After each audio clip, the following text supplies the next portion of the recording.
안녕하세요. 여러분의 텅 빈 통장에 온기를 전해드릴 쩐참시의 MC이자 점프론 세무사 문재환입니다. 반갑습니다. 지난 1화에서는 사회생활을 막 시작한 2030 세대의 첫 자산에 대한 이야기를 나눠봤는데요. 오늘은 조금 인생도 무겁고 지출도 책임도 가장 무거운 우리 4050 세대, 저를 포함한 4050 세대의 재테크 이야기를 해보려고 합니다. 먼저 함께 해주실 분을 모셔보려고 하는데요. 네, 안녕하세요. 안녕하세요. 네, 간단하게 자기소개 좀 부탁드립니다. 저는 24년차 중학교 교사 김성훈이라고 합니다. 네, 반갑습니다. 그 초면에 좀 실례인데 나이가 어떻게 되시는지. 79년생입니다. 아 진짜요? 네. 저도 77년생인데 좀 비슷한 나이시네요. 네. 제가 갖고 있는 어떤 고민하고 좀 비슷할 것 같아서 뭐 어쨌든 오늘 잘 부탁드리겠습니다. 알겠습니다. 잘 부탁드립니다. 네. 그러면 쩐참시에는 어떤 경제적 고민이 있어서 출연을 하시게 되었나요? 제가 요즘 사실 제일 큰 고민은 노후 준비입니다. 아 그렇죠. 저축도 하고 보험도 꾸준히 놓고 있는데 이걸로 노후 준비가 되는 걸까? 싶은 생각이 들더라고요. 애들은 곧 대학 갈 나이가 되고 부모님은 연세가 많으셔서 병원 가실 일도 많고 네. 그러다 보니 저 안에 노후 준비는 자꾸 뒤로 밀리더라고요. 그렇죠. 네, 맞아요. 이게 저도 사실은 이제 비슷한 고민을 하고 있긴 한데 어떻게 보면 4050 세대가 딱 그런 시기거든요. 그리고 곧 은퇴도 이제 다가오고 있고 평균 수명은 늘어나고 있고 오래 살아야 되는데 근데 참 걱정이 이만저만이 아닙니다. 그래도 현실에는 돌파구가 있거든요. 그래서 오늘 아무래도 할 이야기가 아주 많을 것 같습니다. 바로 쩐참시 2화 4050을 위한 은퇴 재테크 역전 시나리오 바로 시작하겠습니다. 렛츠 고! 4050 세대의 오해야 오해. 일단 저희가 자료를 준비한 게 성우님의 개인 자산부터 좀 살펴보려고 하는데요. 아마 화면에 보시면 사전에 보내주신 저희가 자산 내역을 조금 정리를 해봤거든요. 이렇게 표로 정리된 거 보는 건 또 처음이네요. 네. 주셨던 항목을 좀 보면 이제 부동산이 이제 아무래도 조금 한 82% 정도 좀 이게 좀 있는 것 같고 다양하게 조금 있는데 우리가 흔히 이제 4050 세대가 하는 어떻게 보면은 흔히 생각하는 오해, 착각이 한 3가지 정도로 제가 말씀을 드릴 수 있습니다. 첫 번째는 부동산을 노후 자산으로 오해하는 거예요. 그러니까 집이 있으니까 노후도 괜찮겠지 이제 생각을 많이 하거든요. 근데 내가 사는 집은 사실은 자산으로도 볼 수 있지만 노후에 집을 이렇게 뭐 꺼내서 쓸 수 없잖아요. 뭐 생활비 개념으로는 사실 좀 어렵습니다. 그렇다고 뭐 집의 크기를 줄여서 이사를 가거나 주택연금으로 활용하지 않는 이상 노후에 이제 현금흐름으로서는 이제 연결되기가 사실 좀 어렵죠. 집값이 올라도 당장 팔지 않는 이상 현금화할 수는 없고 그렇죠. 그 초기 자산 금액을 보고도 안심할 수가 없네요. 그래서 4050 세대가 바로 이 지점을 고민을 많이 하시는 것 같습니다. 분명히 자산은 있는데 이 자산의 대부분이 이제 거주 중인 이제 내 집이다 보니까 부동산에 이제 모든 자산이 묶여 있는 거죠. 두 번째는 이제 공무원이시니까 공무원 연금, 사학 연금 이제 이런 것들에 이제 어느 정도 가입을 당연히 하셨을 거고 난 노후에 이제 충분히 연금으로서 든든하겠다라고 생각을 많이들 하시는데요. 오늘 제 생각을 다 읽으시는 것 같은데요. 네. 아까 이제 말씀드렸지만 노후에는 생활비만 드는 게 아니거든요. 뭐 자녀 결혼, 부모님이 뭐 병에 걸려서 간병 비용이 발생한다든지 또는 내 자신의 건강 문제가 발생할 수 있거든요. 이렇게 갑자기 한 번에 큰 목돈이 나가는 순간들이 있습니다. 연금만으로는 안 되니까 이렇게 말씀하시는 거죠? 이 연금만으로는 사실은 조금 부족하다고 생각을 하고요. 각각의 역할이 있다고 생각해요. 그래서 연금은 기본적으로 나의 노후 생활비, 안정적인 생활을 하는 어떤 그 기반이 되는 거고요. 큰 돈이 갑자기 나가는 거에 있어서의 어떤 대비, 별도의 목돈 마련도 필요하다고 생각을 합니다. 그러니까 큰 이벤트에 쓸 그 비상금이 필요하다는 그렇죠, 말씀이죠. 맞아요. 비상금이 필요하고 이게 매달 꼬박꼬박 들어오는 것도 되게 중요하지만 예상치 못한 상황을 막아줄 목돈이 있어야 노후 생활이 흔들리지 않다고 생각합니다. 세 번째로 하는 우리 약간 오해, 착각은요. 아이가 대학에 가고 나면 나의 노후 준비 시작됐다. 노래 부르신 거죠? 네, 노래 불렀습니다. 네. 근데 저도 그런 생각을 많이 했거든요. 돈 들어갈 때가 많으니까 네. 애를 대학에 보내고 나면 그때부터 본격적으로 노후 준비를 시작할까 했거든요. 그렇게 되면 한 50대 후반, 중반부터 이제 준비를 하시는 거거든요. 근데 이제 어떤 우리가 놓치는 게 뭐냐면 복리 아시잖아요. 이게 복리가 일할 시간이 그럼 없어져요. 그러니까 우리가 왜 복리라는 게 연 5%로 자산을 굴리면 한 2배 정도 되는데 대략 한 14년 정도 걸린다고 이제 보거든요. 그럼 우리가 56세부터 이제 준비한다고 치면 14세면 거의 이제 70대 쓸 때 비로소 자산의 2배가 되는 거죠. 본인은 그 시간의 힘이라는 그런 말씀이시죠? 맞습니다. 시간이라는 게 되게 중요하고요. 그래서 노후 준비는 얼마를 버느냐보다 언제 시작하느냐가 훨씬 중요한 거라고 생각합니다. 아, 그 말씀해 주신 것들은 다 제가 평소에 생각하는 것들이었는데 그 저의 착각이었다는 게 네. 그 지금이라도 노후 계획을 다시 세워야 할 것 같아요. 네, 그래서 세 번째로 가장 중요한 거는 바로 이제 아이들의 교육 이후 은퇴를 준비하겠다라는 게 가장 우리가 생각하는 세 가지의 오해라고 생각합니다. 자, 그럼 이제 본격적으로 제대로 노후 준비하는 방법을 얘기해 보려고 하는데요. 많은 분들이 이제 노후 준비라고 하면 이제 무조건 아끼고 투자를 잘하자 이렇게 생각하시거든요. 뭐 당연히 맞는 말이긴 한데 저는 그 전에 먼저 해야 될 게 있다고 생각합니다. 바로 보이지 않는 구멍을 막는 거예요. 제가 앞서 1화에서 커피값, 뭐 배달 앱 같은 걸 조금 소비를 줄여서 뭐 2030 세대 소비 구멍에 대해서 조금 얘기를 해봤다면 4050 세대는 사실은 조금 다른 측면의 어떤 세가 나가는 거를 잘 메꾸셔야 되거든요. 그게 바로 세금 구멍입니다. 세금은 월급에서 알아서 빠지는 거 아닌가요? 이 구멍 때문에 우리가 이제 4050 세대가 뭔가 이제 낭비적 요소가 있다고 저는 생각을 하고 있고 소득도 늘고 자산도 이제 늘고 그래서 쌓이기 시작하지만 나중에 큰 세금 문제로 다가오면 많은 부분 손실이 되다 보니까 이걸 반드시 체크를 하셔야 되거든요. 그 어떤 세금인데요? 네, 어떤 세금이냐면 총 3가지 정도 제가 말씀드릴 건데 네. 금융소득종합과세, 상속세, 증여세 이 3가지의 세금 구멍을 어떻게 잘 대비를 하느냐가 사실은 4050 세대가 준비해야 되는 절세 자산 증식 방법입니다. 금융소득종합과세 한번 들어보신 적 있으세요? 아, 당연하죠. 그 개인의 이자 소득이나 배당 소득에 그 관련된 거 아닌가요? 네, 이 정도면은 되게 많이 알고 계시는 거예요. 간단하게 설명드리면 금융소득하고 종합과세로 나눠지는데요. 금융소득, 즉 이자와 배당의 소득이 2천만 원을 초과하면 다른 소득하고 합산한다라는 의미로 그냥 이해하시면 될 것 같아요.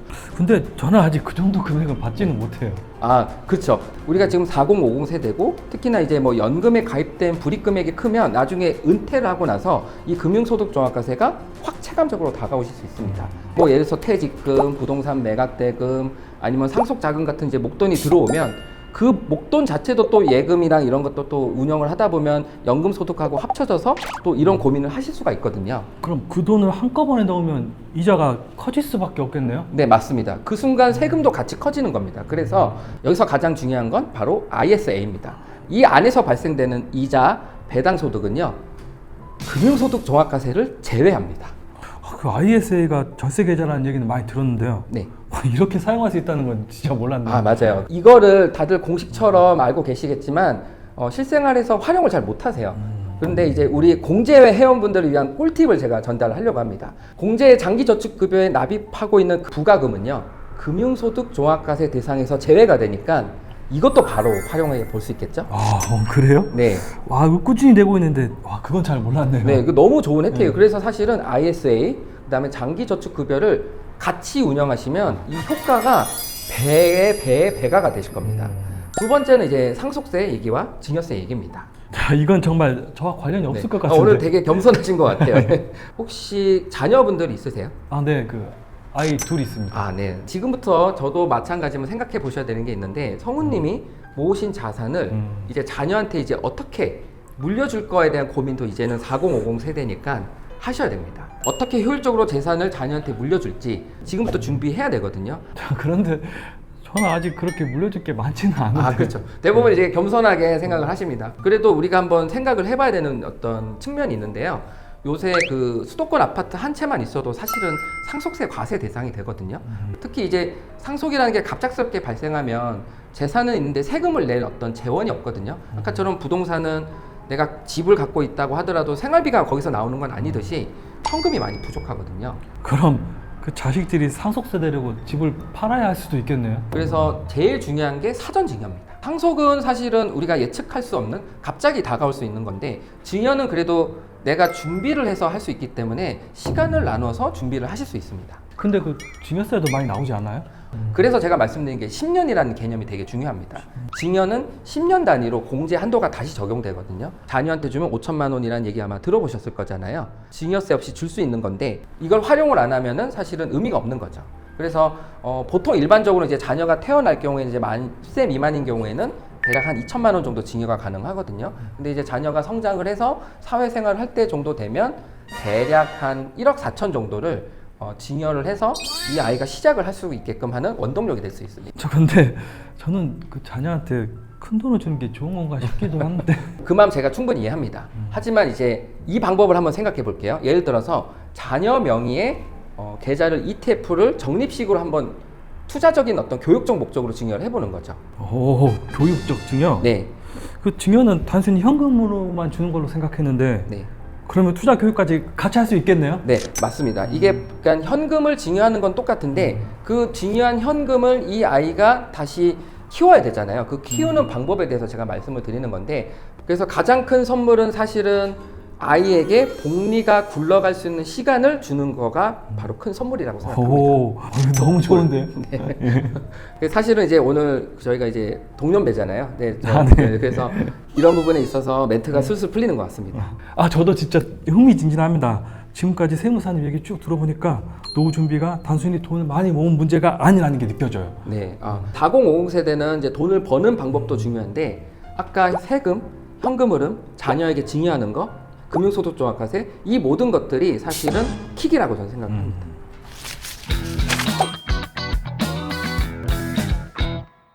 네, 앞에서는 세금 구멍을 막는 이야기를 했다면 이제부터는 본격적으로 자산을 지키면서 굴리는 방법을 이제 이야기할 텐데요. 4050 세대는 사실은 세금을 줄이면서 노후 자금까지 연결되는 구조를 만들어야 된다고 제가 했었습니다. 그 핵심이 바로 ISA, 연금저축, IRP입니다. 그러니까 그 ISA는 앞에서도 말씀해 주셨고, 그럼 그 연금저축과 IRP는 그 퇴직 후 노후 대비를 위해서인 거죠? 맞습니다. 정확하게는 이제 이 세 가지를 따로 보시는 게 아니고요. 한꺼번에 묶어서 보셔야 되거든요. 우리가 열심히 근로소득을 통해서 돈을 벌 거고, 그 번 돈을 가지고 ISA에서 먼저 운영을 하셔야 됩니다.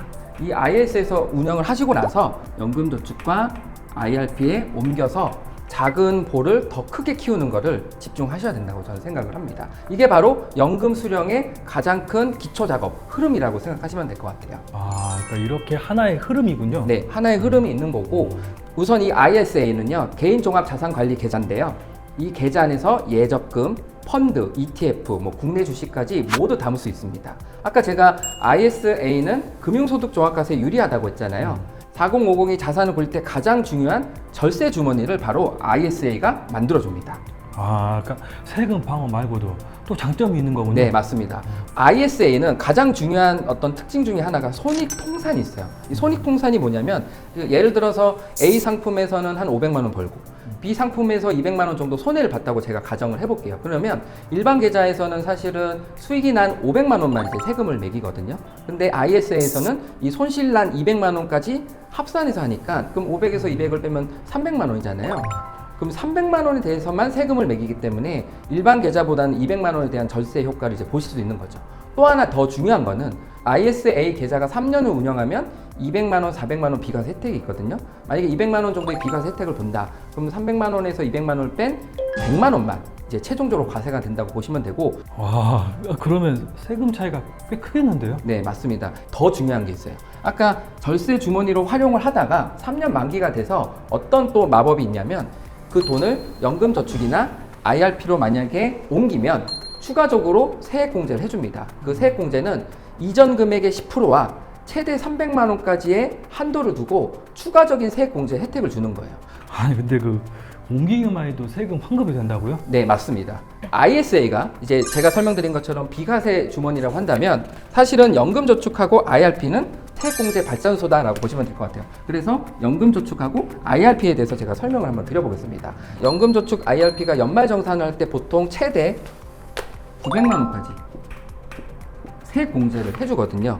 그냥 넣기만 해도 그 환급이 된다는 거예요? 네, 맞습니다. 세액공제가 적용이 되고요. 900만 원을 채웠을 때 대략 총 급여가 한 5,500만 원 이하면 16.5%가 세액공제가 되는 거고요. 그러니까 총 급여가 5,500만 원을 초과할 경우에는 그러면 13.2%가 세액공제를 받기 때문에 사실 계산을 해보면 좀 상당히 높은 세액공제를 받을 수가 있는 거죠. 호봉이 높은 이제 교직원분들은 대부분 아마 13.2%의 세금 환급을 받을 수 있는데요. 그래도 환급은 환급이니까 꼭 챙기셨으면 좋겠고, 그 공제율이 좀 차이 나긴 하지만 그 환급액이 100만 원 단위가 된다니 그렇다면 900만 원을 모두 IRP 계좌에 넣으면 되는 건가요? 순서가 있어요. 어떤 순서가 있냐면 기본적으로 연금 저축을 600만 원을 채웁니다. IRP에 300만 원을 넣어서 900만 원을 채우는 방법이 하나가 있고요. 이 방법을 왜 쓰냐면은 장기적으로 운영을 해야 되기 때문에 위험 자산 비중을 조금 줄이거든요. IRP는 위험 자산 비중이 70%라는 룰이 있습니다. 그래서 운영에 제약도 있고 중도 인출도 사실 조금 어려워요. 그래서 IRP를 다 채우시는 것보다는 연금 저축을 조금 그래도 먼저 채워주시는 게 운영의 면에 있어서도 조금 안정적일 것 같고요. 네, 쉽지 않네요. 찾아볼 것도 진짜 많고. 네. 이게 사실 좀 어려울 수 있는데 약간 성우님의 사례로 제가 가볍게 시뮬레이션 한번 해보겠습니다. 예를 들어서 매년 한 900만 원을 5,500만 원 초과 구간으로 넣는다고 가정을 해볼게요. 누적 납입액하고 누적 세액 환급을 모두 따져봤을 때 대략 한 연봉리 5%를 만약 가정을 해본다면 5년 후에 약 5,200만 원, 10년 후에는 거의 1억 1,800만 원이 되니까 퇴직 시점까지 제가 계산을 해봤을 때 대략 1억 7,500만 원이 되거든요. 이 비미세 1억 7,500만 원이라. 그 이외에도 장기 저축 급여도 있고 네. 공무원 연금 또 사학연금도 있어서 다 합하면 정말 든든하겠는데요. 네, 맞습니다. 그게 바로 핵심이고요. 이게 하나의 큰 통장이 아니라 여러 개의 작은 파이프를 깔아 놓는 거. 하나의 파이프가 막히더라도 다른 파이프에서 노후 자금이 나오면 너무 행복한 거죠.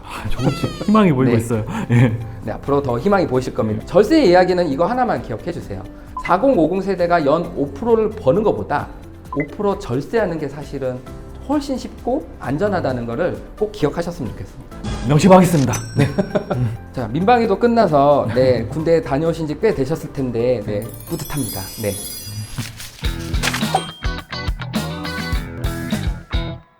자, 이제 마지막 순서는 바로 한국교직원 공제의 비밀 병기에 대해서 제가 말씀드리려고 합니다. 네. 뭔지 아시겠죠? 장기 저축 급여. 아, 맞습니다. 장기저축급여 정답입니다. 사실 제가 이번 챕터에서 가장 강조하고 싶었던 부분인데요. 왜냐하면 대다수의 4050 우리 교직원분들이 장기저축급여를 매달 자동 이체되는 그냥 퇴직금 정도로만 이해하시는 것 같더라고요. 예, 사실 저도요. 그 임용 초기 때 가입한 그대로 지금까지 매달 납입하고 있어요. 네, 그냥 사실 어떻게 보면 그냥 매달 납입하니까 관성적으로 납입을 하는데 잠시 후에 제가 이 생각이 달라질 수 있도록 한번 설명을 드려보려고 합니다. 장기저축급여는 교육 가족의 퇴직 후 생활자금 마련을 위해서 높은 급여율을 적용해서 설계된 국내 최장기 적금형 상품입니다. 2026년 5월 현재 이자율이 연봉리 세전 무려 4.7%고요. 시중은행의 이자율보다 엄청 높은 장점이 있습니다. 이 외에도 0에서 5%대 낮은 이자 소득세율이 부과되고요. 제일 중요한 거, 이자가 금융소득 종합과세에서 제외된다는 다양한 장점이 있습니다. 또한 한국교직원 공제는 특별법에 근거해서 운영되는 기관이니까 당연히 안정성까지 보장이 됩니다. 이게 단순한 금융상품이 아니고요. 연복리, 아까 제가 말씀드렸던 시간의 복리 효과가 적용되는 아주 높은 이자율, 그리고 세제 혜택, 마지막으로 안정성까지 함께 챙길 수 있는 저도 가입하고 싶은 상품인 것 같습니다. 연복리, 저율 과세, 금융소득 종합과세 대상 제외. 네. 와, 이거 줄줄이 사탕급인데요? 네, 거의 뭐 꼭 먹고 알 먹고입니다. 그래서 이게 사실 제가 비밀 병기라고 하는 이유가 있는 거고요. 우리나라에는 거의 없는 장기적으로 연복리가 적용되고 저율 과세, 금융소득 종합과세 대상에서 제외된다는 장점을 가진 어떻게 보면 금융상품에 꽂힌 것 같고요. 아까 제가 말씀드렸지만 저도 너무 가입하고 싶은데 네, 지금부터 교사 생활을 해야 되나? 솔직히 너무 부러운 어떤 상품인 것 같습니다. 근데 일반 직장인은 아니시잖아요. 네, 뭐 그렇긴 한데 그래도 이런 좋은 조건의 상품을 보면 너무 부러운 것 같습니다. 네, 부럽습니다. 그럼 이 장기저축 급여를 어떻게 활용해야 그 노후dob의 효과를 볼 수 있을까요? 네, 가장 먼저 생각해 볼 수 있는 건 바로 증자입니다. 네, 구자수를 늘리는 거예요. 임용 초기 때 넣은 아마 그대로 넣으신 어떤 계좌만 활용하고 계실 것 같아요. 한 몇 구자 정도 넣고 계세요? 저는 지금 100구자 넣고 있어요. 네. 그 올해 24년째니까 20년 넘게 매일 100구자를 넣고 있었어요. 네. 정말 너무 아까운 것 같습니다. 진짜 너무 아깝고 이게 6만 원만 넣고 계신다는 거잖아요. 다른 비슷한 연령대의 선생님들보다는 솔직히 너무 안 넣고 계시는 거예요. 그런가요? 네. 제가 한 말씀 할게요. 제발 좀 증자 좀 하세요. 증자. 많은 분들이 이제 놓치는 게 4050 세대의 증자 효과를 잘 활용할 수 있는 세대인데 이걸 너무 못하는 거는 너무 안타까운 것 같습니다. 이걸 잘 활용할 수 있는 표를 제가 한번 보여드릴게요. A씨하고 B씨가 이제 두 분 있어요. 그래서 두 분 다 25세 때 신규 임용을 하셨고요. 장기저축급여를 가입을 하셨습니다. 두 분 모두 이제 37년 정도 일을 하셨고 62세 정년을 퇴임했다고 저희가 가정을 해보겠습니다. A씨는 신규 교사 시절에 설정한 109자, 우리 성우님처럼 정년까지 그대로 유지한 경우고요. 대략 단순 추정 평가액이 한 7천만 원 정도입니다. 네, 반면 B씨는 비슷한 시기를 보내다가 50세, 지금 딱 제가 50이거든요. 50세부터 과감하게 증자를 한 경우예요. 증자한 금액을 이제 납입한 기간이 길지 않아도 지금 보시는 것처럼 복리 효과가 엄청 커집니다. 와, 이 50세부터 금액 올렸는데 효과가 엄청난데요? 맞아요. 지금 제가 뭐 20대가 아니고 30대도 아니고 40대도 아니고 50대부터 증자를 했는데도 이렇게 차이가 나는데 지금 당장 시작해서 뭐가 달라지겠어 이런 생각하시는 분이 있다면 405 세대가 아직 10년이라는 복리 굴러갈 시간이 있거든요. 한국교직원공제의 장기저축급여는 지금 제가 계속 설명드리고 있지만 연복리에 세제 혜택까지 있고 그래서 단순 적금이랑 비교를 하시면 안 됩니다. 이게 결과 차이가 엄청나게 벌어집니다. 아, 그러네요. 네. 그냥 조금만 넣는다 수준이 아니라 노후 대비 규모 자체가 달라지는 네. 느낌이에요. 호봉은 올랐는데 구제가 그대로다? 너무 아깝습니다. 그래서 이렇게 키운 퇴직급여금은 은퇴 후에 장기저축급여 분할급여금으로 받을 수 있는 이제 씨앗이 되니까 노후에 이제 아까 말씀드린 안정적인 현금 흐름이 이제 큰 도움이 되실 거고요. 제가 계속 강조하는데 4050이 늦은 게 아니에요. 오히려 마지막으로 판을 키울 수 있는 골든타임이니까 이거 반드시 활용하셨으면 좋겠습니다. 마지막 골든타임 네, 아주 중요합니다. 놓치지 않을 거예요. 네. 네, 화이팅! 화이팅! 화이팅! 화이팅! 화이팅! 화이팅!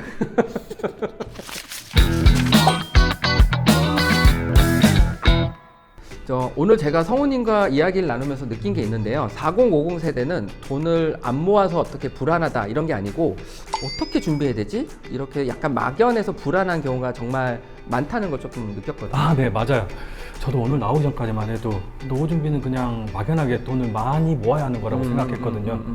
근데 오늘 이야기 들어보니까 세금 관리, 현금 흐름, 절세, 그 봉제회 활용까지 생각보다 훨씬 전략적으로 준비해야 되는 거라고요. 맞습니다. 네. 전략적으로 준비해야 되고 특히 4050은 어느 정도 이제 소득도 안정됐고 인생 경험도 충분히 이제 우리가 쌓인 시기잖아요.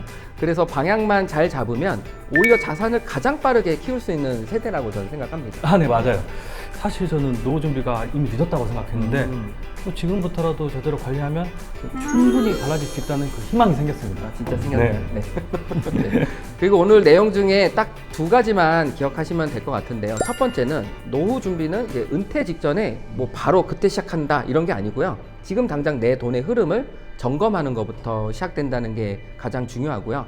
두 번째는 4050은 아직 복리가 일할 시간이 남아있는 어떻게 보면 아주 중요한 골든타임이라는 것까지 생각하셨으면 좋겠습니다. 저 오늘 집에 가자마자 네. ISA랑 장기저축급여부터 다시 확인해 봐야겠는데요. 꼭 확인해 주셨으면 좋을 것 같고 당연히 이 방송을 보시는 우리 시청자 여러분도 지금 어떤 준비를 하고 있는지 한번 꼭 점검해 보셨으면 좋겠습니다. ISA, 그 다음에 연금저축, IRP까지 모두 챙기면 사실 제일 좋긴 한데 너무 어렵고 부담스럽고 사실 이거 강의 이렇게 영상을 보고 나서 뭐 바로 이게 적용하기 힘들 수 있는데 그럴 때는 한국교직원공제 장기저축급여 하나만이라도 제대로 활용하셨으면 좋겠습니다. 특히 증자를 통해 퇴직급여금 규모를 키워두면 노후 준비의 절반 이상은 해두셨다고 봐도 될 것 같습니다. 자, 다음 시간에는요. 은퇴 이후에 그동안 이제 모아놨던 자산을 어떻게 지키고 굴려야 하는지 조금 더 현실적인 은퇴 재테크 이야기를 해보려고 합니다. 다음 화도 정말 기대되는데요. 진짜 기대되시나요? 네. 여러분의 통장에 따뜻한 온기를 전해드리는 천참시 오늘도 함께 해주셔서 정말 감사합니다. 감사합니다. 네, 고맙습니다. 그러면 저 다음 시간에 봐요. 안녕. 안녕. 네, 꼭 봐요.